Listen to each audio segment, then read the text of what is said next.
We're learning some tragic news out of the Mideast. An American citizen held hostage by Hamas has died in captivity. He's believed to be the first American hostage to die.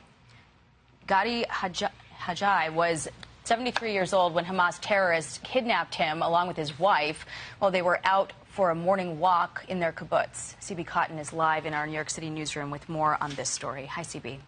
Hi, Jackie. After more than 70 days, the family of Gadi Haggai knows he has died, but Israeli officials still haven't elaborated on the details of his death. The Hostages and Missing Persons Families Forum says he was full of humor, always making people around him laugh, adding that he was a flute player in the IDF orchestra. He's seen here with his wife, 70-year-old Judy Weinstein, who is still being held in Gaza.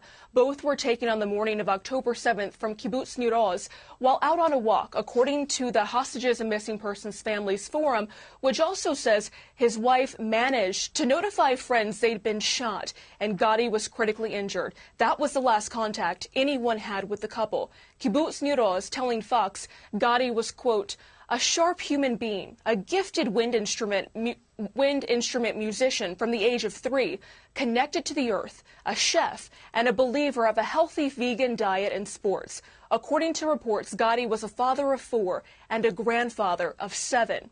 Hamas has yet to release his body. This heartbreaking news coming as the fighting continues in Gaza, with Israeli Defense Minister Yoav Gallant telling the Times of Israel the IDF is dismantling Hamas's battalions and underground capabilities in the north of the Gaza Strip.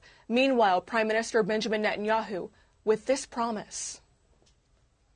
We are fighting until victory. We will not stop the war until we achieve all its goals, destroying Hamas and releasing all our hostages. About 129 hostages are believed to still be hostage in Gaza. Jackie.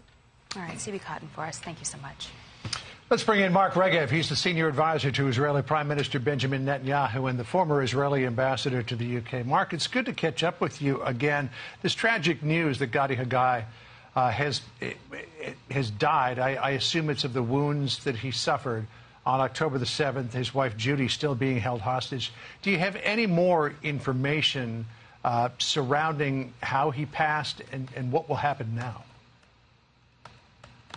I've got nothing, John, more specific to share at this moment, except that though we don't have the body is still in Gaza, but we know he's dead. And that sad news has been shared with his family and the members of his kibbutz, his community where he lived. It's very sad. Unfortunately, he is maybe the first American hostage to have been killed, that we know that they're dead, unfortunately. But he's not the first Israeli. We've had a whole series now of people who we know they're dead. They were alive when Hamas attacked on October 7th.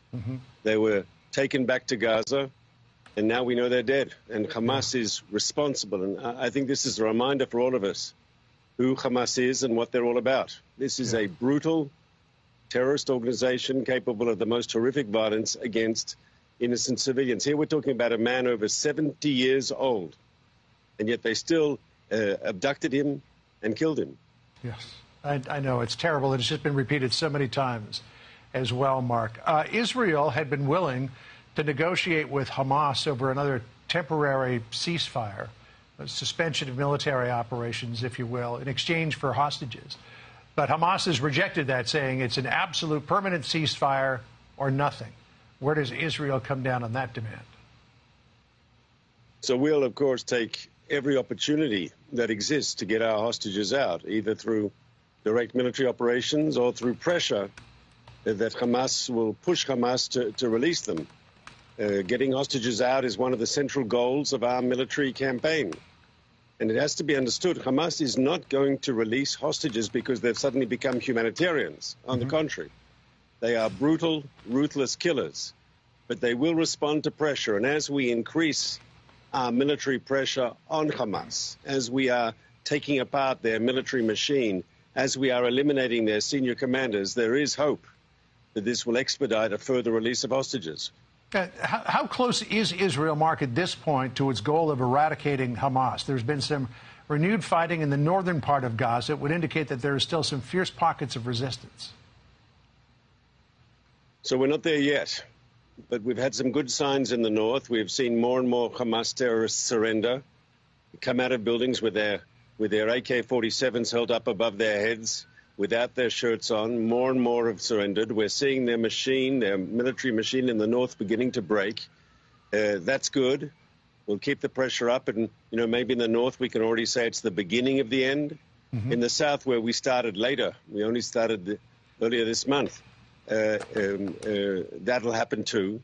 Right. The most important thing is we've got to continue our work. It's difficult work. It's costing the life of our soldiers, mm-hmm. who are, unfortunately, too many have already fallen in battle. But we will finish this.